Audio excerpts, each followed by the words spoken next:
ಅಂಕಗಳಿಗೆ ಕೇಳ್ತಾನೆ, 2 ಪ್ರಶ್ನೆಗಳಿಗೆ ಕೇಳ್ತಾನೆ. 3 ಪ್ರಶ್ನೆಗಳಲ್ಲಿ 2ಕ್ಕೆ ಮಾತ್ರ ಉತ್ತರ ಬರೀಬೇಕು. ಏನು ಪ್ರಶ್ನೆ ಇದೆ?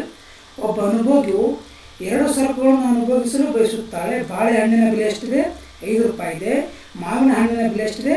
10 ರೂಪಾಯಿ ಇದೆ. ಅನುಭೋಗಿಯ ಆದಾಯ 40 ರೂಪಾಯಿ ಆಗಿದ್ದು ಕೆಳಗಿನ ಪ್ರಶ್ನೆಗಳಿಗೆ ಏನು ಇವಾಗ ಉತ್ತರ ನೀಡಬೇಕು. ಏನು ಕೇಳಿದ? ಅನುಭೋಗಿಯು ತನ್ನ ಸಂಪೂರ್ಣ ಆದಾಯವನ್ನು ಖರ್ಚು ಮಾಡಿ ಎಷ್ಟು ಪ್ರಮಾಣದ ಬಾಳೆಹಣ್ಣನ್ನು ಅನುಭವಿಸಬಹುದು? ನೋಡ್ರಿ, ಈಗ ಅವ್ರನ್ನ ಕೇಳಿದಂತೆ ಪ್ರಶ್ನೆಗಳೇನಪ್ಪ ಅಂದ್ರೆ ಉತ್ತರ ಬರೀಬೇಕು. ನಾವಿಲ್ಲಿ ಏನು ಕೇಳ್ತಾನಂತ ಪ್ರಮುಖವಾಗಿ ನೋಡ್ರಿ, ಎಷ್ಟು ಖರ್ಚು ಮಾಡಿ ಬಾಳೆಹಣ್ಣನ್ನಪ್ಪ ಅನುಭವಿಸಬಹುದು ಅಂತ ಕೇಳ್ತಾನಂದ್ರೆ ತನ್ನ ಸಂಪೂರ್ಣ ಆದಾಯ ಮಾಡಿ ಎಷ್ಟು ಪ್ರಮಾಣದ ಬಾಳೆಹಣ್ಣು ಅನುಭವಿಸ್ತಾನಂದ್ರೆ ಆದಾಯ ಎಷ್ಟಿದೆ? 40 ರೂಪಾಯಿ ಇದೆ. ಬಾಳೆಹಣ್ಣಿನ ಬೆಲೆ 5 ರೂಪಾಯಿ ಇದೆ. 5 1 5 8 40 ಅಂದ್ರೆ ಎಷ್ಟು ಬಾಳೆಹಣ್ಣುಗಳನ್ನು ಅನುಭವಿಸಬಹುದು? ಇಲ್ಲಿ 8 ಬಾಳೆಹಣ್ಣುಗಳನ್ನು ಅನುಭವಿಸಬಹುದು. ಅನುಭೋಗಿಯು ತನ್ನ ಸಂಪೂರ್ಣ ಆದಾಯವನ್ನು ಖರ್ಚು ಮಾಡಿ ಎಷ್ಟು ಪ್ರಮಾಣದ ಮಾವಿನ ಹಣ್ಣನ್ನು ಅನುಭವಿಸಬಹುದು? ಅಂದರೆ ಆದಾಯ ಎಷ್ಟಿದೆ? ಇಲ್ಲಿ 40 ರೂಪಾಯಿ. ಮಾವಿನ ಹಣ್ಣಿನ ಬೆಲೆ 10 ರೂಪಾಯಿ ಇತ್ತು. ಈ 0 ಕ್ಯಾನ್ಸಲ್ ಅಂದರೆ ಎಷ್ಟು ಮಾವಿನ ಹಣ್ಣು ಅನುಭವಿಸಬಹುದಾತ? 4. ಈ 2 ಮಾತ್ರ ಪ್ರಶ್ನೆಗಳಿಗೆ ಉತ್ತರ ಅತ್ಯಂತ ಪ್ರಮುಖ ಇತ್ತು. ನಂತರ ಪ್ರಶ್ನೆಯಲ್ಲಿ ಉತ್ತರ ಇರುತ್ತೆ. ಹೇಗೆ? ಬಜೆಟ್ ರೇಖೆ ಇಳಿಜಾರು ಕೆಳಮುಖ ಅಥವಾ ಮೇಲ್ಮುಖವಾಗಿರುತ್ತದೆ. ನೋಡ್ರಿ, ಕೆಳಮುಖ ಅಥವಾ ಮೇಲ್ಮುಖ ಅಂದ್ರೆ ನಾವು ಏನು ಆನ್ಸರ್ ಇಲ್ಲಿ? ಕೆಳಮುಖವಾಗಿರುತ್ತದೆ. ನೇರವಾಗಿ ಅಲ್ಲೇ ಇದೆ ಉತ್ತರ. ನಮಗೆ ಏನಾಗಿರುತ್ತದೆ? ಕೆಳಮುಖವಾಗಿರುತ್ತದೆ. ನಂತರ ಕೇಳೋಣ, ಬಜೆಟ್ ರೇಖೆಯ ಮೇಲಿನ ಎಲ್ಲ ಸಂಯೋಜನೆಗಳು ಅನುಭೋಗಿ ಆದಾಯಕ್ಕೆ ಸಮಾನವಾಗಿರುತ್ತವೆ ಅಥವಾ ಇಲ್ಲವೇ? ಇಲ್ಲಿಯದ ಆನ್ಸರ್ ಏನು? ಹೌದು. ನೋಡ್ರಿ, ಹೌದು, ಸಮಾನವಾಗಿರುತ್ತವೆ. ನೋಡ್ರಿ, ಏನು ಆನ್ಸರ್ ಇರಬೇಕು? ಹೌದು, ಏನಾಗಿರ್ತಾವೆ? ಸಮಾನವಾಗಿರುತ್ತವೆ. ಆನ್ಸರ್ ಇಲ್ಲೇ ಒಂದು ಉತ್ತರ ಇಲ್ಲಿದೆ. ನಂತರ ಒಂದು ಬಾಳೆಹಣ್ಣನ್ನು ಹೆಚ್ಚುವರಿಯಾಗಿ ಪಡೆಯಲು ಮಾವಿನ ಹಣ್ಣನ್ನು ಬಿಟ್ಟು ಕೊಡಬೇಕಾಗುತ್ತದೆ. ಇದು ಸರಿಯೇ ಅಂತ ಕೇಳೋಣ. ಇದು ಏನಾಗಿದೆ? ಸರಿಯಾಗಿದೆ, ಬಿಟ್ಟು ಕೊಡಬೇಕಾಗುತ್ತದೆ. ಕೆಳಗಡೆ ಉತ್ತರಗಳು ನೋಡ್ರಿ. ಎಷ್ಟು ಬಾಳೆಹಣ್ಣುಗಳಲ್ಲಿ? 8 ಬಾಳೆಹಣ್ಣುಗಳು. 4 ಮಾವಿನ ಹಣ್ಣುಗಳು. ಏನಾಗಿರುತ್ತೆ? ಬಜೆಟ್ ರೇಖೆಯಲ್ಲಿ ಕೆಳಮುಖವಾಗಿರುತ್ತದೆ. ಆದಾಯಕ್ಕೆ ಏನಾಗಿರುತ್ತೆ? ಅಲ್ಲಿ ಸಮಾನವಾಗಿರುತ್ತೆ. ಹೌದು, ಇದು ಏನಾಗಿದೆ? ಸರಿ. ಯಾಕಂದ್ರೆ ಒಂದು ಬಾಳೆಹಣ್ಣು ಹೆಚ್ಚುವರಿ ಪಡೆಯಬೇಕಂದ್ರೆ ಇನ್ನೊಂದು ಬಾಳೆಹಣ್ಣನ್ನು ಬಿಟ್ಟು ಕೊಡಬೇಕಾಗುತ್ತೆ. ಇದು ಒಂದೇನಪ್ಪ ಅಂದ್ರೆ ಅತ್ಯಂತ ಪ್ರಮುಖವಾದ ಪ್ರಶ್ನೆ ಪರೀಕ್ಷಾ ದೃಷ್ಟಿಯಿಂದ ಬರುತ್ತೆ. ನಂತರ 2ನೇದೇನು ಕೇಳೋಣ? ಕೆಳಗಿನ ಕೋಷ್ಟಕದಲ್ಲಿ ಕಾಣೆಯಾದ ಉತ್ಪನ್ನಗಳನ್ನು ಕಂಡುಹಿಡಿಯಿರಿ. ಪ್ರಶ್ನೆ ಇಲ್ಲಿದೆ.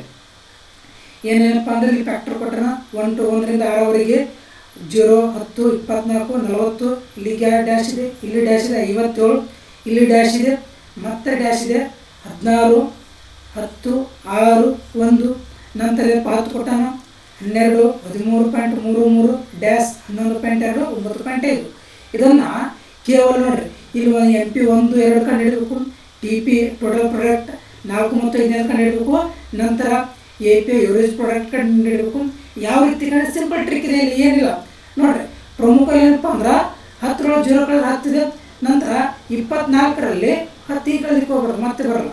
ನೋಡ್ರಿ, ಪ್ರಮುಖ ಅಂತ ಏನಪ್ಪ ಅಂದ್ರೆ ಇದನ್ನು ನೋಡಿದಾಗ ಇಲ್ಲಿ ಏನಪ್ಪ ಅಂದ್ರೆ 10 ಬಂದಿದೆ ಅಂದ್ರೆ 10 ಎಷ್ಟು? 10 10 10. ನಂತರ 24ರಲ್ಲಿ 10 ಕಳೆದ್ರೆ ಎಷ್ಟು? ಇಲ್ಲಿ 14. ನೋಡ್ರಿ, ಸೇಮ್ ಇನ್ನೇಲಿ ಯಾವಾಗಲೂ ಕೇಳಿದ್ರೆ ಸೇಮ್ ಬರೀರಿ. 24ರಲ್ಲಿ 10 ಕಳೆದರೆ ನೋಡ್ರಿ, 24ರಲ್ಲಿ 10 ಕಳೆದ್ರೆ ಎಷ್ಟು? 14. ನಂತರ 2 ಬಂದು ಇವಾಗ 50 56 57ರಲ್ಲಿ ನೋಡ್ರಿ, 57ರಲ್ಲಿ 1 ಮೈನಸ್ ಮಾಡಿರಿ. 57ರೊಳಗಡೆ 1 ಮೈನಸ್ ಮಾಡಿರಿ 56. 56ರಲ್ಲಿ 6 ಮೈನಸ್ ಮಾಡಿರಿ 50. 50 56. ಈ 2 ಸಿಕ್ಕ ನಂತರ ಇದು ಸಿಗುತ್ತೆ. ನಮ್ಗೆ ಏನು ಮಾಡಬೇಕು? ಇದನ್ನು APL ಅಂದ್ರೆ TP ಭಾಗಾಕಾರ ಮಾಡಬೇಕು. ಮಾಡ್ಯಾರ ನೋಡ್ರಿ. 10ಕ್ಕೆ ಎಷ್ಟೆಲ್ಲ ಭಾಗಾಕಾರ ಮಾಡಿ 1 ಮಾಡ್ಯಾನ. ನಂತರ 24ಕ್ಕೆ ಎಷ್ಟೆಲ್ಲ ಮಾಡ್ಯಾನ? 2 ಮಾಡ್ಯಾರ. 12 ಬಂದದ. 2 1 2 12 ಮಾಡ್ಯಾನ. ನಂತರ 40ಕ್ಕೆ ಎಷ್ಟೆಲ್ಲ ಮಾಡ್ಯಾನ? ಎಷ್ಟಕ್ಕೆ ಸೈಡ್ ಎಷ್ಟಕ್ಕೆ ಸಂಖ್ಯೆ? 3 ಇದೆ. 3ಲೆ ಭಾಗ ಮಾಡಿರಿ. 3 1 ಉಳಿತು 10 ಇತ್ತು. 3 3 9 ನೋಡ್ರಿ, 13.33 ಕೊಟ್ಟಾನ. ನಂತರ 50 ಇದೆ. 50ಕ್ಕೆ ಎಷ್ಟರಲ್ಲೇ? 4ರಲ್ಲೇ ಭಾಗಾಕಾರ ಮಾಡಿರಿ. 4 1 4 1 ಉಳಿತು 10 ಇತ್ತು. 4 2 8 2 ಉಳಿತು. ಪಾಯಿಂಟ್ ಕೊಟ್ಟು 25. 4 5 20. ಎಷ್ಟು ಬರಬೇಕಿಲ್ಲ ಆನ್ಸರ? 12.5 ಬರೀಬೇಕು. ನಂತರ ಏನಪ್ಪ ಅಂದ್ರೆ 11.2 ಬರ್ತದೆ. ಇಲ್ಲಿ ನೋಡ್ರಿ, 56 ಇದೆ. ಎಷ್ಟರಲ್ಲೇ? 5ರಲ್ಲಿ. 5 1 5 1 5 6 ಇಲ್ಲಿ, ಮತ್ತು 5 1 5 1 ಉಳಿತು. ಪಾಯಿಂಟ್ ಕೊಟ್ಟು 10 5 5 2 10 11.2 ಬಂದದ. ಸರಿಯಾಗಿದೆ ನಮ್ಮ ಉತ್ತರ. ನಂತರ 57 ಇದೆ. 57 ಎಷ್ಟರಲ್ಲಿ? 6ರಲ್ಲಿ. 6 1 6 ಎಷ್ಟು 54, 3 ಪಾಯಿಂಟ್ 35, 6 30, ಎಷ್ಟು ಬರ್ತಾ ಅಂತಾರೆ 9.5. ಏನು ನೆನ್ಪಿಡ್ಬೇಕಂದ್ರೆ ಒಂದೇ ದಿನ ಅದ್ರ ಇದು ಕೊಟ್ಟಂದ್ರೆ 10 15 ಸೈಡ್ 10 ಬರೆದ್ಬಿಡ್ರಿ ನೇರವಾಗಿ. ನಂತರ 10 10 ಬಂದಾಗ ಇಲ್ಲಿ 24 ಇದೆ. ಏನು ಮಾಡಬೇಕು ನೋಡಿರಿ, ಇದು ಒಂದು 24ರಲ್ಲಿ 10 ತೆಗಿಬೇಕು. 24 10 ತೆಗೆದ್ರೆ 14. 2 ಸಿಕ್ಕಾವಂದ್ರೆ ನೆಕ್ಸ್ಟ್ ಏನು ಕೆಳಗಿಂದ ಮಾಡಿರಿ. ಇಲ್ಲ ಅಂದರೆ 40 + 16 ಇದೆ. ಇದು ಯಾವುದೇ ರೀತಿ ಕೊಡೋದಕ್ಕೆ ಹೋಗ್ಬಾರ್ದು. ಇಲ್ಲೇನಪ್ಪ ಅಂದ್ರೆ 40 + 10 ನೋಡಿರಿ, 40 + 10 ಎಷ್ಟು 50, 50 + 6 56, 56 + 1 57. ಈ ರೀತಿ ಆದರೂ ನೋಡಿರಿ. ಇಲ್ಲಾಂದರೆ ಕೆಳಗಿನ ಸಂಖ್ಯೆಯನ್ನು ತೊಗೊಂಡು ಮೇಲಿನ ಸಂಖ್ಯೆಯನ್ನು ಮೈನಸ್ ಮಾಡಿರಿ. ನಮ್ಗೇನು ಬರುತ್ತೆ ಅವಾಗ ಉತ್ತರ ಬರುತ್ತೆ. ನಂತರ ನೋಡಿದಾಗ ಇನ್ನೊಂದು ಪ್ರಶ್ನೆ ಕೇಳ್ತಾರಂತ, ಏನು ಈ ಕೆಳಗೆ ನೀಡಿರುವ ಕೋಷ್ಟಕದಲ್ಲಿ ಸರಕಿನ ಪ್ರತಿ ಮಾರುಕಟ್ಟೆಯ ಬೆಲೆ ಎಷ್ಟಿದೆ 10 ರೂಪಾಯಿ ಕೊಟ್ಟಾನ. ಒಟ್ಟು ಆದಾಯ, ಶ್ರೀಮಂತ ಆದಾಯ ಮತ್ತು ಸರಾಸರಿ ಆದಾಯ ಲೆಕ್ಕ ಮಾಡಿ. ನೋಡಿದಾಗ ಯಾವಾಗಲಪ್ಪ ಅಂದ್ರೆ ಮಾರುಕಟ್ಟೆ ಬೆಲೆ ಕೊಟ್ಟಾಗ ಮಾರುಕಟ್ಟೆ ಬೆಲೆಯನ್ನು ಬರ್ಕೋಬೇಕು. 1 2 3 4 5 ಕೊಟ್ಟ ಮತ್ತು 0ದಿಂದ ಪ್ರಾರಂಭ ಮಾಡೋಣ. ಮಾರುಕಟ್ಟೆ ಬೆಲೆ ಎಷ್ಟರಲ್ಲಿ 10 ಇದೆ ನೋಡಿರಿ, 10 ಇಟ್ಕೋಬೇಕಿಲ್ಲ ಯಾವಾಗಲೂ. ಇವಾಗ ಏನು ಮಾಡ್ಬೇಕು, ನಾವು ಇವಾಗ ಲೆಕ್ಕ ಮಾಡ್ಬೇಕು. 10 0ಕ್ಕೆ 0 ನೋಡಿರಿ, 10 0ಕ್ಕೆ ಇಲ್ಲಿ 0 TR, 10 1 10, 12 20, 13 30, 14 40, 15 50. ಇವಾಗ TR ಸಿಕ್ಕಾದಂದ್ರೆ MRAR ಏನು ಮಾಡಬೇಕು ನೋಡಿರಿ. MRAR TRಗೇನಪ್ಪ ಅಂದ್ರೆ TRಕ್ಕೆ ಈ ಪ್ರಮಾಣದಿಂದ ಭಾಗಾಕಾರ ಮಾಡ್ಕೋತವ್ರಿ. ಪ್ರಮಾಣದಿಂದ ಏನು ಮಾಡಬೇಕು, ಇದ್ರ ಕ್ಯೂದಿಂದ ಭಾಗಾಕಾರ ಮಾಡಬೇಕು. TR / Q. ಏನಪ್ಪ ಅಂದ್ರೆ ಇಲ್ಲಿ ಬಂದಿದೆ ಒಂದ್ಸಲ. ಇದು 0 1 2 3 4 5 ನೋಡಿರಿ. TR ಭಾಗಾಕಾರ ಮಾಡಿದಾಗ ಏನು ಸಿಗುತ್ತೆ ಅಂದ್ರೆ ಪ್ರಮುಖ ಏನಿಲ್ಲಿ ಮುಂದೆ ಅಮರ್ಸುತ್ತೆ ನೋಡಿರಿ. ಮಾರ್ಜಿನಲ್ ರೆವಿನ್ಯೂ ಏನು ಮಾಡ್ಬೇಕು, ಇಲ್ಲಿ ಇದು 0 0 ಕ್ಯಾನ್ಸಲ್, 0 0 ಬರುತ್ತೆ ಇಲ್ಲಿ ನೋಡಿರಿ. 1 10 ಛೇದ ಹೊಡ್ರಿ 10 ಬರುತ್ತೆ. 2 2 10, 3 3 10, 4 4 5 5 5 ಎಲ್ಲ ಅನುಸರ ಏನು ಮುಂದೆ ಇಲ್ಲಿ 10 11. ನಂತರ AR ಕೂಡ ಏನಾಗಿರ್ತದೆ ಇಲ್ಲಿ -1. 10 0 ಕಳೆದ್ರೆ 0 ನೋಡಿ, 0 0 ಕಳೆದ್ರೆ 0 ಬರುತ್ತೆ. ಇಲ್ಲಿ ಏನಿಲ್ಲ. 10 0 ಕಳೆದ್ರೆ 10, 20 10 ಕಳೆದ್ರೆ 10, 30 ಒಳಗಡೆ 10 ಕಳೆದ್ರೆ 10, 40 ಒಳಗಡೆ 30 ಕಳೆದ್ರೆ 10, 50 ಒಳಗಡೆ 10 ಕಳೆದ್ರೆ 10. ಇದು ಒಂದು ಲೈನ್ ಏನಾದರೂ ಗೊತ್ತಂದ್ರೆ ಮುಂದೆ MR ಮತ್ತು AR ಯಾವಾಗಲೂ ಏನಾಗಿರ್ತದೆ ಅಂದ್ರೆ 10 ಆಗಿರ್ತಾವ. ಉಳಿದು ಏನಪ್ಪ ಅಂದ್ರೆ 0 10 20 30 40 50 ಇದೇನಪ್ಪ ಅಂದ್ರೆ ಆಗಿರ್ತದೆ. 3 ಪ್ರಶ್ನೆಗಳೇನಪ್ಪ ಅಂದ್ರೆ ಅತ್ಯಂತ ಪ್ರಮುಖವಾಗಿದ್ದು. ನಂತರ ನೋಡಿದಾಗ ಪ್ರಮುಖವಾಗಿ ನಾವಿಲ್ಲಿ ನೋಡಿರಿ ಏನು ಕೇಳ್ತಾರ, ನಿಮ್ಮ ಕುಟುಂಬದ ಮಾಸಿಕ ಆದಾಯ ಮತ್ತು ವೆಚ್ಚಗಳ ಒಂದು ಮುಂಗಡ ಪತ್ರ. ಮುಂಗಡ ಪತ್ರದಲ್ಲಿ 3 ಹೇಳಿದ್ದೇವೆ ನಾವು ಪ್ರಮುಖವಾಗಿ ನೋಡಿರಿ. ಸಮತೋಲನ ಮುಂಗಡ ಪತ್ರ, ಕೊರತೆಯ ಮುಂಗಡ ಪತ್ರ, ಉಳಿತಾಯ ಮುಂಗಡ ಪತ್ರ. ಇದರಲ್ಲಿ ಯಾವುದಾದ್ರೂ ಒಂದನ್ನು ಏನು ಮಾಡ್ಬೋದು ನೀವು ಇಲ್ಲೇ ಹೇಳೋಣ. ಯಾವ ವೆಚ್ಚ ಒಂದು ಮುಂಗಡ ಪತ್ರ ಯಾವುದಾದ್ರು ನೋಡಿರಿ. ಆದಾಯ ಎಲ್ಲಿಂದ ಬರ್ತದ, ವೆಚ್ಚ ಎಲ್ಲಿ ಮಾಡ್ತೀವಿ. ಆದಾಯ ಕೃಷಿ ಉತ್ಪನ್ನದಿಂದ ಎಷ್ಟು ಬರ್ತಂದ್ರೆ 5,000. ನೀವು ಎಷ್ಟೇ ಅಮೌಂಟ್ ಇಟ್ಬೋದು, 5,000 ಅಂದರೆ 10,000 ಇಟ್ಟು 10,000 ಇಟ್ಬೋದು. ನಿಮ್ಗೆ ಏನೂ ಅನ್ನಲ್ಲ. ಇಲ್ಲಿಂದ ಬರ್ಲಿಕ್ಕತ್ತದಿದ್ದು ಕೃಷಿಯಿಂದ ಬರ್ಲಿಕ್ಕತ್ತದ. ಬಂದಂಥ ಆದಾಯ ಎಲ್ಲಿ ವೆಚ್ಚ ಮಾಡಕತ್ತೀವಿ, ದರ್ಸಿ ವೆಚ್ಚ ಮಾಡಕತ್ತೀವಿ. 10ಕ್ಕೆ ಎಷ್ಟು 5,000 ವೆಚ್ಚ ಮಾಡಕತ್ತೀವಿ. ಇಲ್ಲಿ 5,000 4,000 ವೆಚ್ಚ ಮಾಡೀವಿ. ನಂತರ ಕೂಲಿ ಕೆಲಸದಲ್ಲಿ ನೋಡಿ, ಕೂಲಿ ಕೆಲಸಕ್ಕೆ ಎಷ್ಟು ಬರ್ಲಿಕ್ಕತ್ತದ 2,000 ಅಮೌಂಟ್ ಬರ್ಲಿಕ್ಕತ್ತದ. ಬಂದಂಥ ಅಮೌಂಟನ್ನು ಮಕ್ಕಳ ಶಿಕ್ಷಣಕ್ಕಾಗಿ ವೆಚ್ಚ ಮಾಡಕತ್ತೀವಿ. 2,000ದಲ್ಲಿ 2,000 ರೂಪಾಯಿ ಖರ್ಚು ಮಾಡಕತ್ತೀವಿ. ನಂತರ ಏನಪ್ಪ ಅಂದ್ರೆ ಅವ್ರ ಮನೆಗೆ ಏನು ಬಿದ್ದಾಗ ಕಾಣ್ತಾವೆ, ಸ್ವಲ್ಪ ಏನು ಮಾಡತ್ತೆ ಹಾಲು ಮಾರಾಟ ಮಾಡಕತ್ತಾನ, ಅದರಿಂದ 1,500 ರೂಪಾಯಿ ಅಮೌಂಟ್ ಬರ್ತದೆ. ಆ ಬಂದಂಥ ಅಮೌಂಟ್ ಏನಪ್ಪ ಅಂದ್ರೆ ಮಕ್ಕಳಿಗೆ ಏನಾದರೂ ಯಾರಿಗಾದ್ರೂ ಆರಾಮ ದವಾಖಾನೆಗೆ ವೆಚ್ಚ ಮಾಡಕತ್ತಾನ 1,000 ರೂಪಾಯಿ. ನಂತರ ಏನಪ್ಪ ಅಂದ್ರೆ ಮನ್ಯಾಗ ಕೋಳಿ ಸಾಗಾಣಿಕೆ ಮಾಡ್ಯಾನ, ಕೋಳಿ ಮಾರಾಟ ಮಾಡಿದ್ರೆ ಎಷ್ಟು ಬರ್ತದೆ ಅದು ಮಾರಾಟ ಮಾಡ್ತಾನೆ 1,000 ರೂಪಾಯಿ ಬರ್ತಾವ. ಇಲ್ಲಿ ಏನು ಮಾಡ್ತಾನೆ ಸಾರಿಗೆಗೆ ಏನಪ್ಪ ಅಂದ್ರೆ ವೆಚ್ಚ ಮಾಡ್ತಾನೆ 500 ರೂಪಾಯಿ ವೆಚ್ಚ ಮಾಡ್ತಾನೆ. ಇತರೆ ಮೂಲಗಳಿಂದ ಅವು ಇನ್ನೂ ಸಣ್ಣ ಪುಟ್ಟ ಕೆಲಸ ಮಾಡ್ತಾನೆ, ಅದರಿಂದ ಎಷ್ಟು ಬರ್ತಾವೆ ಅಂದ್ರೆ 500 ರೂಪಾಯಿ ಬರ್ತಾವ. ಅದು ಕೂಡ ಏನು ಮಾಡ್ತಾರೆ ಅಲ್ಲಿ ಹೆಚ್ಚಿನ ಪ್ರಮಾಣದಲ್ಲಿ ವೆಚ್ಚ ಮತ್ತು ಇತರೆ ಮೂಲಗಳು ಏನಾಗ್ತವೆ ಇಲ್ಲಿ ವೆಚ್ಚವಾಗ್ತದೆ. ಕೊನೆಯಲ್ಲಿ ಏನು ಮಾಡ್ಬೇಕಂದ್ರೆ ಎಲ್ಲವನ್ನು ಕೂಡಿಸಿನಪ್ಪ ಅಂದ್ರೆ ಇಡಬೇಕು. ಇದರೊಳಗೆ ಏನಿಲ್ಲ, ಎಲ್ಲಿಂದ ಆದಾಯ ಬರ್ತದ ಬಂದಂಥ ಆದಾಯವನ್ನು ಎಲ್ಲಿ ಖರ್ಚು ಮಾಡ್ತೀವಿ. 5 ಮೂಲಗಳಿಂದ ಆದಾಯ ತೊಗೋಬೇಕು, 5 ಮೂಲಗಳಿಂದ ಏನು ಮಾಡಬೇಕು ಅವುಗಳನ್ನು ವೆಚ್ಚ ಮಾಡಬೇಕು. ಒಟ್ಟು ಕೂಡಿಸಿಟ್ಟಂದ್ರೆ ಇದು ಏನೋ ಒಂದು ಮುಂಗಡ ಪತ್ರ. ಅದು ಸಮತೋಲನ ಆಗಿರ್ಬೋದು, ಕೊರತೆ ಆಗಿರ್ಬೋದು, ಉಳಿತಾಯ. ಇಲ್ಲಿ ಆದಾಯ ಸಮ ಬರಬೇಕಂತಿಲ್ಲ, ನೀವು ಎಷ್ಟೇ ಆದಾಯ ಮಾಡೋದು ಇಲ್ಲಿ ಇಟ್ಕೊಳ್ಬೋದು. ಇದು ಕೂಡ ಒಂದು ಪ್ರಮುಖವಾದಂಥ ಒಂದು ಪ್ರಶ್ನೆ ಆಗಿರುತ್ತೆ ಅಂತ ಹೇಳ್ಬೋದು. ನಂತರ ನೋಡಿದಾಗ ನೋಡಿರಿ, ಇದು ಕೂಡ ಅತ್ಯಂತ ಪ್ರಮುಖವಾದಂಥ ಪ್ರಶ್ನೆ ಆಗಿರ್ತದೆ. ಏನು ಕೇಳೋಣಂತ 5 ದೇಶಗಳು ಕೊಟ್ಟಿರ್ತಾನೆ. ಯಾವ್ಯಾವು? USA, UK, Germany, Japan, China, Argentina, UAE, Bangladesh, Russia. United state of America ಏನದ ಇದು ಕರೆನ್ಸಿ ಹೆಸರು ಅನ್ನೋದ ಡಾಲರ್ ಇದೆ. UK ಯುನೈಟೆಡ್ ಕಿಂಗ್ಡಮ್ ಅಂತ ಕರಿತೀವಿ. ಪೌಂಡ್ ಸ್ಟಾರ್ಲಿಂಗ್ ಇದೆ. Germany euro, Japan N. ನೋಡ್ರಿ, ಜರ್ಮನಿ ಬರ್ತಂದ್ರೆ ಯೂರೋ, ಜಪಾನ್ ಬರ್ತಂದ್ರೆ ಎನ್. ನೋಡ್ರಿ, ನಾನ ಕೊನೆಯಲ್ಲಿ ನಾಲ್ಕು ಇದನ್ನು ವ್ಯಂಜನ ಅದ, ಇದನ್ನು ವ್ಯಂಜನ ಅದ. ಎನ್ನಾನ ಜಪಾನ್ ಎನ್, ಜಪಾನ್ ಎನ್. ಚೀನಾದಲ್ಲಿ ರೆನ್ ಮಿನ್ ಬಿ ಅಥವಾ ಯಾನ್. ಚೀನಾದ ಯಾವುದು? ರೆನ್ ಮಿನ್ ಬಿ. ಅರ್ಜೆಂಟೈನಾ ಯಾವುದು? ಪೇಸೋ. ಅರ್ಜೆಂಟೈನಾ ಪೇಸೋ. UAE ದಿರಾಮ್ ಅಂತ ಬರುತ್ತೆ. ಹಿಂಗೆ ಬರೆದ್ರು ಏನಪ್ಪ ಅಂದ್ರೆ ಓಕೆ. ನಂತರ ಬಾಂಗ್ಲಾದೇಶ ಟಾಕಾ. ರಷ್ಯಾ 13/3/2023 ಹೊಸ ಎಕ್ಸಾಮ್ ನಡೆದಿದ್ದು. ನೋಡಿರಿ, ಈ ರೀತಿ ಏನಪ್ಪ ಅಂದ್ರೆ ನಿಮ್ಮ ಪೇಪರ್ ವ್ಯಾಲ್ಯೂಯೇಷನ್ ಆಗೋದು. ಪ್ರಮುಖವಾಗಿ ಯಾವ ರೀತಿ ಆನ್ಸರ್ ಬರ್ತಾರೆ ಇವರು? ಭಾಗ ಎ. ನೋಡಿರಿ, ನಮಗೆ ನೆನ್ಪು ಕೊಟ್ಟಿರ್ತಾರೆ ಎಲ್ಲ ಏನಪ್ಪ ಅಂದ್ರೆ ಆಗ ಏನೇ ಇನ್ಸ್ಟ್ರಕ್ಷನ್ ಓದಬೇಕು ನಾವಿಲ್ಲಿ ಸಂಪೂರ್ಣ ಭಾಗಗಳೇನಪ್ಪ ಅಂದ್ರೆ ಹಾಕಬೇಕು. ಅದರಲ್ಲಿ ಯಾವ ರೀತಿ ಪತ್ರಿಕೆಗಳು ಬರ್ತಾರೆ ನೋಡಿರಿ. ಒಂದನೇ ಪತ್ರಿಕೆಗೆ ಏನಪ್ಪ ಅಂದ್ರೆ ಪ್ರಮುಖವಾಗಿ ಒಂದನೇ ಪ್ರಶ್ನೆಗೆ ಉತ್ತರ ಯಾವ ರೀತಿ ಬರ್ತಾರೆ ನೋಡಿ. ವ್ಯಕ್ತಿನಿಷ್ಠ ಏನೇ ಕರೀಲಿ, ABCD ಹಾಕಿದ್ದಾರೆ, ಯಾವ ರೀತಿ ಉತ್ತರ ಆಗೋದು ಹಾಕಿದ್ದಾರೆ. ಕಂಪಲ್ಸರಿ ಏನಪ್ಪ ಮೆನ್ಷನ್ ಮಾಡಬೇಕು, ಮುಂದೇನು ಬರಬೇಕು, ಉತ್ತರಗಳನ್ನು ಬರೀಬೇಕು. ಅದೇ ರೀತಿ ನೋಡಿ, ನಂತರ ಯಾವ ಕ್ವಶನ್ ಬರ್ತಾರೋದು? ಒಂದು ಅಂಕದ ಪ್ರಶ್ನೆ, ಸರಾಸರಿ ಆದಾಯ ಎಂದರೇನು? ನಂತರ ಏನಪ್ಪ ಅಂದ್ರೆ ಬಿಟ್ಟ ಸ್ಥಳ ಇದೆ. ಇವು ಅಂತಿಮ ಸರಕುಗಳು, RBI ಉಳಿತಾಯ ಆದಾಯದ ಅನುಭವದಲ್ಲಿ ಡ್ಯಾಸ್ ಮಾಡೋ ಭಾಗವಾಗಿದೆ, ವೆಚ್ಚ ಮಾಡೋ ಭಾಗವಾಗಿದೆ. ಹಣಕಾಸು ವರ್ಷ ಎಲ್ಲಿಂದ ಪ್ರಾರಂಭವಾಗ್ತದೆ? ನಂತರ ನೋಡಿದಾಗ ಹೊಂದಿಸಿ ಬರೆಯಿರಿ. ಶಿಕ್ಷಕರ ಸೇವೆ ಕೌಶಲ್ಯ, ಸಾಮಾನ್ಯ ಲಾಭ, ಶೂನ್ಯ ಲಾಭ, ಮಾರುಕಟ್ಟೆ ಸಮತೋಲನ, ಕಿಡಿಚುಕೊಟ್ಟಿ ಕೆಲಸ, ವ್ಯಾಪಾರ ಬಾಕಿ, ಸರಕುಗಳ ವ್ಯಾಪಾರ, ನಿರ್ವಹಣಾ ಹೊಂದಾಣಿಕೆ, ಡೈಟಿ ಹೊಂದಾಣಿಕೆ. ನೋಡಿರಿ, ನಂತರ ಏನು ಮಾಡಬೇಕು? ಕೆಳದರ್ಜೆಯ ಸರಕುಗಳನ್ನು ಉದಾಹರಣೆ ಕೊಡುತ್ತಾ ಇರ್ತಾನೆ. ಎಂದರೇನು ಬರೆದು ನಂತರ ಏನು ಮಾಡಬೇಕು? ನಾವಿಲ್ಲಿ ಉದಾಹರಣೆ ಕೊಡಬೇಕು.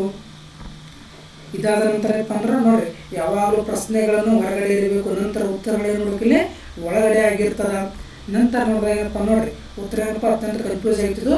ಸಂಖ್ಯಾ ಸೂಚಕ ತುಷ್ಟಿಗುಣ ವಿಶ್ಲೇಷಣೆ ಮತ್ತು ಸ್ಥಾನದರ್ಶಕ ತುಷ್ಟಿಗುಣ ವಿಶ್ಲೇಷಣೆ ಆಗಿರ್ತದೆ.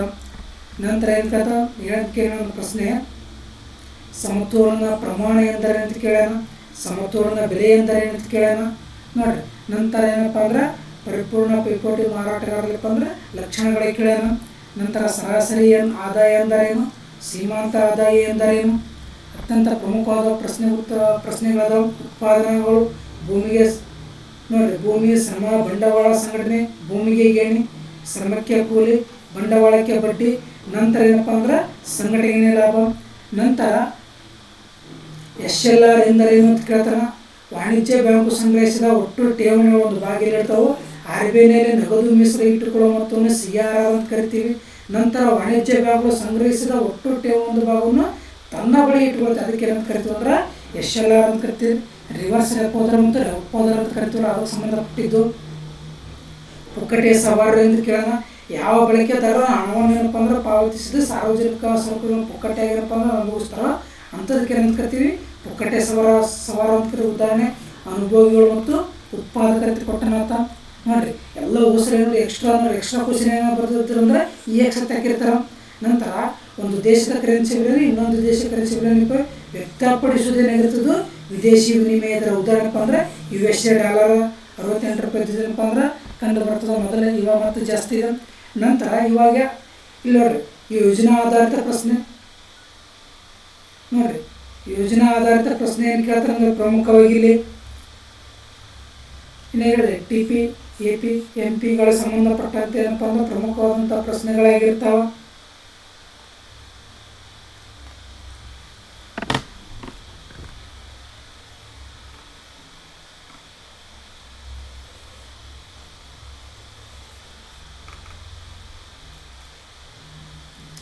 ನೋಡಿರಿ, ಟ್ರ್ಯಾಕ್ಟರ್ ಬಗ್ಗೆ ಹೇಳೋರು 6 ಕೊಟ್ಟರು, 6 ಡಿಜಿಟ್ ಏನ್ಬೇಕು ನಾವಿಲ್ಲಿ ಬಿಡಿಸ್ಬೇಕು. ನಂತರ ದೇಶೀಯ ಕರೆನ್ಸಿಗಳು USA dollar, UK pound sterling, Germany euro, UAE dirham, Bangladesh taka, Russia rouble, Argentina peso, Japan yen. ನೋಡಿರಿ, ನಂತರ ಏನು ಮಾಡ್ಯಾರ ಅವರು? ನೋಡಿರಿ, ಮೊದಲು ಬರ್ತಿದ್ದೇವದು 1 ಮಾರ್ಕ್ಸಿನ ಬರ್ದಾರ, ಆಮೇಲೆ 2 ಮಾರ್ಕ್ಸಿನ ಬರ್ದಾರ. ನಂತರ ಏನಪ್ಪ ಅಂದ್ರೆ 5 ಮಾರ್ಕ್ಸಿಂದು. ಅದಾದ ನಂತರ ಏನಪ್ಪ ಅಂದ್ರೆ ಪಾಗಡಿ 4 ಮಾರ್ಕ್ದ ಪ್ರಶ್ನೆಗಳು ಏನು ಮಾಡೋರು? ಉತ್ತರ ನೀಡಿದ್ದಾರೆ. ಅನುಭೋಗಿ ವರ್ತನೆ ಅಧ್ಯಯನಗಳು ಉದಾಸೀನ ವಕ್ರರೇಖೆಯನ್ನು ಬಳಸಿಕೊಳ್ತಾರೆ. ಇದರ ಲಕ್ಷಣಗಳು ಕೇಳೋಣ. ನೋಡ್ರಿ, 6 ಮಾರ್ಕ್ಸಿನ ಉದಾಸೀನ ವಕ್ರರೇಖೆ ಯಾವಾಗಲೂ ಏನು ಮಾಡ್ತದೆ? ಇಲ್ಲಿ ಎಡದಿಂದ ಬಲಕ್ಕೆ ಇಳಿಮುಖವಾಗಿರ್ತದೆ. ನಂತರ ನೋಡಿದಾಗ ಚಿತ್ರ ಹಾಕಿರೋ ಮೊದಲನೇ ಎಕ್ಸ್ಪ್ಲೇನ್ ಬರೀಬೇಕು, ನಂತರ ಚಿತ್ರ ಹಾಕಿ ಅದರ ಬಗ್ಗೆ ಏನು ಮಾಡಬೇಕು? ವಿವರಣೆ ಬರೀಬೇಕು. ನಂತರ ಎರಡನೇ ಲಕ್ಷಣ ಇದೆ ಎತ್ತರದ ಉದಾಸೀನ ರೇಖೆಯು ಹೆಚ್ಚಿನ ಮಟ್ಟದ ತುಷ್ಟಿಗುಣವನ್ನು ನೀಡ್ತದೆ. ಇಲ್ಲೇನಪ್ಪ ಒಂದು ಕೋಷ್ಟಕ ಇದೆ, ಯಾವ ರೀತಿ ಏನಪ್ಪ ನೀಡ್ತಾ ಅನ್ನೋದು. ನಂತರ ಏನು ಮಾಡೋದು, ರೇಖಾಚಿತ್ರದ ವಿವರಣೆ. ನಂತರ ಮೂರನೇದು, ಉದಾಸೀನ ವಕ್ರರು ಯಾವಾಗಲೂ ಪರಸ್ಪರ ಛೇದಿಸುವುದಿಲ್ಲ, ಈ ರೀತಿ ರೇಖಾಚಿತ್ರ ಆಗಬೇಕು ನೋಡಿರಿ. ಇದಾದ ನಂತರ ನೋಡಿದಾಗ ಲೆಕ್ಕ ಕೇಳಿದಾನಂತ QD = QS 200 - 200 + 120 P. ಇಲ್ಲಿ ನೋಡಿರಿ QD = QS ಕೇಳಿದಾಗ ಪ್ರಮುಖವಾಗಿ ನೋಡಿರಿ QD ಎಷ್ಟು ಕೊಟ್ಟಂದ್ರೆ 200 ಮೈನಸ್ ಏನಪ್ಪ P ಕೊಟ್ಟಾನ, QP 220 + P ನೋಡಿರಿ. ಇದು ಮೈನಸ್ P ಅದ, ಪ್ಲಸ್ ಇದು ಈ ಕಡೆ ಬಂದ್ರೆ ಮೈನಸ್ -2P ಆಗ್ಯದ. ನಂತರ ಮೈನಸ್ 200 120 200 ಬದ್ರೆ -80. P = 80 - 20 2 0 0 ಕನ್ಸಿ 2 ನೋಡಿ 20 24 ಬೆಲೆ ಎಷ್ಟು ಬರ್ತದೆ ಇಲ್ಲಿ 20 ಬರ್ತದೆ 40. ಇದೇ ರೀತಿ ಏನಪ್ಪ ಅಂದ್ರೆ ಬೆಲೆ ಮಾರುಕಟ್ಟೆ ಬೇಡಿಕೆ ಪೂರೈಕೆ ಸಮವಾಗಿದ್ದಾಗ ಹೆಚ್ಚಾದಾಗ ಒಟ್ಟು ಪ್ರಶ್ನೆ ಏನು ಮಾಡಬೇಕು ನಾವಿಲ್ಲಿ ಉತ್ತರ ಕೊಡಬೇಕು. ನಂತರ ಏಕಸ್ವಾಮ್ಯ ಉದ್ಯಮ ಮಾಡಿದಾಗ ಲಾಭ ಗರಿಷ್ಠಗೊಳಿಸೋದು ಕೇಳೋಣ ನೋಡಿರಿ. ಸಂಪೂರ್ಣವಾಗಿ 3 ಪ್ರಶ್ನೆಗಳು ಸೂಕ್ಷ್ಮ ಅರ್ಥಶಾಸ್ತ್ರದಲ್ಲಪ್ಪ ಅಂದ್ರೆ ಬಂದಿದ್ದು. ನಂತರ ನೋಡಿದಾಗ ನೋಡಿರಿ, ನಂತರ ನೋಡಿದಾಗ ಏನಪ್ಪ ಅಂದ್ರೆ ಇದು ಸಮಗ್ರ ಅರ್ಥಶಾಸ್ತ್ರ ಸಂಬಂಧಪಟ್ಟಿದ್ದು.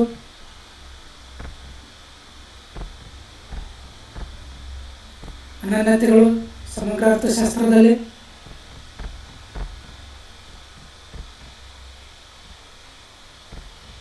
R ಪಾಯಿಂಟ್ಸ್ ಬಿಡಬೇಕು. ವೈಯಕ್ತಿಕ ವೆಚ್ಚ ಮಾಡಬಹುದು, ಆದಾಯಕ್ಕೆ R ಪಾಯಿಂಟ್ಸ್ ಬರ್ತದೆ, 6 ಮಾರ್ಕ್ಸ್ ಏನಪ್ಪ ಅಂದ್ರೆ ಕೊಡ್ತಾರ ನೋಡ್ರಿ. ನಂತರ ಏನು ಕೇಳ್ಬೇಕು, ಬಾಹ್ಯತೆಗಳು ನಕಾರಾತ್ಮಕ ಬಾಹ್ಯತೆ ಮತ್ತು ಸಕಾರಾತ್ಮಕ ಬಾಹ್ಯತೆ.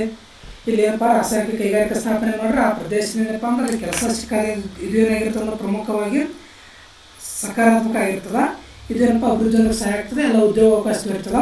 ನಂತರ ನಕಾರಾತ್ಮಕ ನೋಡಿದಾಗ ಆ ಉದ್ಯಮಗಳಿಗೆ ಏನಪ್ಪ ಸ್ಥಾಪನೆ ಆಗಿರೋ ಪರಿಣಾಮವಾಗಿರಪ್ಪ ಅಂದ್ರೆ ಆ ಪ್ರದೇಶದಲ್ಲಿ ಏನಂತ ಜನರಿಗೆ ಅನಾರೋಗ್ಯ ಏರ್ಪೇರಾಗ್ತದೆ. ಇದರಿಂದ ವಿಷಯ ಪೂರ್ತಿಯಾಗಿ ಹೊರಬೀಳ್ತದೆ. ಇದರಿಂದ ಜನರ ಮೇಲೆ ಕೆಟ್ಟ ಪರಿಣಾಮ ಬೀಳ್ತದೆ. ಇದೇನಪ್ಪ ಅಂದ್ರೆ 4 ಮಾರ್ಕ್ಸಿಗೆ ಏನಪ್ಪ ಅಂದ್ರೆ ಪ್ರಮುಖವಾದಂಥ ಪ್ರಶ್ನೆ. ನಂತರ ಏನು ಕೇಳಿದ್ರೆ ಯೋಜಿತವಲ್ಲದ ತಪಶೀಲು ಪಟ್ಟಿಯ ಶೇಖರಣೆ ನೋಡಿ. ಯೋಜಿತವಲ್ಲ ಅಂದ್ರೆ ಅನ್ಕೊಂಡಂಗೆ ಆಗಿಲ್ಲ ಅಂತೇಳಿ ಅನಿರೀಕ್ಷಿತ ಏನಾಗಿದೆ ಇಳಿಕೆಗೆ ಸಂಭವಿಸ್ತಾರೆ. ಕೆಲವು ಸಮಯದಲ್ಲಿ ಏರಿಕೆ ಸಂಭವಿಸಬಹುದು ಅಥವಾ ಇಳಿಕೆ ಸಂಭವಿಸಬಹುದು. ಇದನ್ನೇನಪ್ಪ ಉದಾಹರಣೆ ಮೂಲಕ ನೋಡೋಣ. ಒಂದು ಉದ್ಯಮ ಮಾಡಿರಪ್ಪ ಅಂದ್ರೆ ಪ್ರಾರಂಭದಲ್ಲಿ 100 ತಪಶೀಲು ಪಟ್ಟಿ ಹೊಂದಿದ, ನಂತರ 1000 ಶೇಕಡ ಉತ್ಪಾದನೆ ಬಯಸ್ತದ, ಹಾಗೆ ಅದು 1000 ಶೇಕಡ ಉತ್ಪಾದಿಸ್ತದ. ಆದರೆ ಮಾರಾಟದಲ್ಲಿ ಅನಿರೀಕ್ಷಿತ ಏನಾಗಿರಲಿ ಏರಿಕೆ ಸಂಭವಿಸಿದ. ಶರ್ಟ್ಗಳು ಏನಪ್ಪ ಅಂದರೆ ಕೇವಲ 600 ಮಾತ್ರ ಮಾರಾಟ ಮಾಡ್ತದ. ನಂತರ ಏನಪ್ಪ ಅಂದ್ರೆ ಮೊದಲಿನ 100 ಅದಾವ, ಇವಾಗ ಏನಪ್ಪ ಅಂದ್ರೆ 400 400 + 100 ಎಷ್ಟದ, ಇವಾಗ 500 ಶರ್ಟ್ಗಳು ಯೋಜಿತವಲ್ಲದ ತಪಶೀಲು ಪಟ್ಟಿ ಆಯಿತು. ನಂತರ ಕುಸಿತವನ್ನು ನೋಡಿದಾಗ ಅನಿರೀಕ್ಷಿತ ಏನಪ್ಪ ಅಂದ್ರೆ 1000 ಉತ್ಪಾದನೆ ಮಾಡಿರ್ತದೆ, ಮಾರಾಟ 1050 ಆಗಿರ್ತಾವೆ. ಆದ್ದರಿಂದ ಉತ್ಪಾದನೆ ಮಾಡಿದ್ರೆ ಹೆಚ್ಚಳವಾದಾಗ ತಪಶೀಲು ಪಟ್ಟಿಯಲ್ಲಿ ಸಂಪೂರ್ಣವಾಗಿ ಕಡಿಮೆ ಆಗ್ತದೆ. ನಾವು ಅಂದ್ಕೊಂಡಂಗೆ ಆಗಿರಲ್ಲ, ಅದು ಏನಾಗಿರ್ತದೆ ಯೋಜಿತವಲ್ಲದಾಗಿರ್ತದೆ. ನಂತರ ಏನು ಕೇಳೋದಂತ RBIನ ಕಾರ್ಯಗಳ ಬಗ್ಗೆ ಕೇಳೋದು ಅತ್ಯಂತ ಪ್ರಮುಖವಾದ ಪ್ರಶ್ನೆ. ನೋಟುಗಳ ಮುದ್ರಣ ಮತ್ತು ಚಲಾವಣೆ ಕಾರ್ಯ ಮಾಡ್ತದೆ. ಸರ್ಕಾರದ ಬ್ಯಾಂಕ್ ಆಗಿ ಕಾರ್ಯನಿರ್ವಹಿಸ್ತದೆ, ಬ್ಯಾಂಕುಗಳ ಬ್ಯಾಂಕ್ ಆಗಿ ಕಾರ್ಯನಿರ್ವಹಿಸ್ತದೆ, ಸಾಲ ನಿಯಂತ್ರಕನಾಗಿ ಕಾರ್ಯನಿರ್ವಹಿಸ್ತದೆ, ಅಂತಿಮ ಋಣದಾತನಾಗಿ ಕಾರ್ಯನಿರ್ವಹಿಸ್ತದೆ, ವಿದೇಶಿ ವಿನಿಮಯ ಪಾಲಕನಾಗಿ ಕೂಡ ಏನು ಮಾಡ್ತಿದ್ದು ಕಾರ್ಯನಿರ್ವಹಿಸ್ತದೆ. ಈ ರೀತಿ ಏನಪ್ಪ ಅಂದ್ರೆ ಪಾಯಿಂಟ್ಸ್ ಹಾಕಿಬಿಟ್ಟು ಸಂಪೂರ್ಣವಾಗಿ 100ಕ್ಕೆ 100 ಅಂಕಗಳನ್ನು ಏನು ಮಾಡೋದು ನಾವಿಲ್ಲಿ ಪಡಿಬೋದಾಗಿರ್ತದೆ. ನಂತರ ನೋಡಿದಾಗ ಅನುಭೋಗಿ ಮತ್ತು ಆದಾಯದ ಮಧ್ಯೆ ಕ್ರಿಯಾವಳಿ ಸಂಬಂಧ ಅನುಭೋಗಿ ಬಿಂಬಕ ಅಂತ ಕರಿತೀವಿ. ಸಮಗ್ರ ಅರ್ಥಶಾಸ್ತ್ರಕ್ಕೆ ಸಂಬಂಧಪಟ್ಟಂಥ ಪ್ರಮುಖವಾದಂಥ ಪ್ರಶ್ನೆ ಆಗಿರ್ತದೆ. ಸ್ವಾಯತ್ತ ಅನುಭವ ಮತ್ತು ಪ್ರೇರಿತ ಅನುಭವದ ಬಗ್ಗೆ ಏನು ಮಾಡೋದು ನಾವಿಲ್ಲಿ ವಿವರಣೆ ಬರೀಬೇಕಾಗಿರ್ತದೆ ನೋಡಿರಿ. ನಂತರ ಮುಂಗಡ ಪತ್ರ ಕೇಳಿದಂಥ ಸರ್ಕಾರದ ಮುಂಗಡ ಪತ್ರ, ಇಲ್ಲಿ ಕಂದಾಯ ಮುಂಗಡ ಪತ್ರ ಮತ್ತು ಬಂಡವಾಳ ಮುಂಗಡ ಪತ್ರ. ಯಾವುದೇ ರೀತಿಯಿಂದ ಮುಂಗಡ ಪತ್ರ ಯಾವುದು ಪ್ರಶ್ನೆ ಕೇಳಿರ್ತಾನೆ ಅದೇನಪ್ಪ ಅಂದ್ರೆ ಅತ್ಯಂತ ಪ್ರಮುಖವಾಗಿರ್ತದೆ. ಸಂದಾಯ ಬಾಕಿ ಬಗ್ಗೆ ಕೇಳಿದಂಗೆ ವ್ಯಾಪಾರ ಬಾಕಿ ಇಲ್ಲೇನಪ್ಪ ಅಂದ್ರೆ ಚಾಲ್ತಿ ಖಾತೆ ಮತ್ತು ಬಂಡವಾಳ ಖಾತೆ ಬರೀಬೇಕು. ಮುಂಗಡ ಪತ್ರ ಕೇಳಿದ್ರೆ ಕಂದಾಯ ಮುಂಗಡ ಪತ್ರ ಮತ್ತು ಬಂಡವಾಳ ಮುಂಗಡ ಪತ್ರದ ಬಗ್ಗೆ ಏನಪ್ಪ ಅಂದ್ರೆ ಚಾಟ್ ಬರೀಬೇಕು ನಾವಿಲ್ಲಿ. ಇದು ಏನಪ್ಪ ಅಂದ್ರೆ ಪ್ರಮುಖವಾದಂಥ ಒಂದು ಪ್ರಶ್ನೆ ಆಗಿರ್ತದೆ ನೋಡಿರಿ. ನಂತರ ಏನಪ್ಪ ಅಂದ್ರೆ ವ್ಯಾಪಾರ ಬಾಕಿ ಬಗ್ಗೆ ಕೊಡ್ತೀರಪ್ಪ ಅಂದ್ರೆ ಎಕ್ಸ್ಪ್ಲೇನ್ ಕೇಳಿದ್ರೆ ಸಮತೋಲನ ವ್ಯಾಪಾರ ಬಾಕಿ, ಮಿಗುತಿ ವ್ಯಾಪಾರ ಬಾಕಿ ಎಲ್ಲೆಲ್ಲ ಆಗ್ತದೆ, ಕೊರತೆ ವ್ಯಾಪಾರ ಬಾಕಿ. 3 ಏನಪ್ಪ ಅಂದ್ರೆ ವ್ಯಾಪಾರ ಬಾಕಿ ಸಮತೋಲನ, ಮಿಗುತಿ, ಕೊರತೆ ಅಂದ್ರೆ ಉಳಿತಾಯ, ಕೊರತೆ ಮತ್ತು ಸಮತೋಲನ ಅನ್ನೋದು ಏನಪ್ಪ ಅಂದ್ರೆ ಪ್ರಮುಖವಾದಂಥ 3 ಅದಾವ. ನಂತರ ಏನು ಕೇಳಂದ್ರೆ ಪ್ರಮುಖವಾಗಿ ಮಾರುಕಟ್ಟೆ ಅರ್ಥವ್ಯವಸ್ಥೆ, ಖಾಸಗೀಕರಣ ಬಗ್ಗೆ ಕೇಳಿದಂಥ ಮಾರುಕಟ್ಟೆ ಅರ್ಥವ್ಯವಸ್ಥೆ ಬಗ್ಗೆ ಏನು ಕೇಳಿದಂಥ ಪ್ರಮುಖವಾದಂಥ ಪ್ರಶ್ನೆಗಳನ್ನು ಕೇಳಿದ್ದು ಕಂಡು ಬರ್ತದೆ ನೋಡಿರಿ. ಅಕ್ಷರಗಳು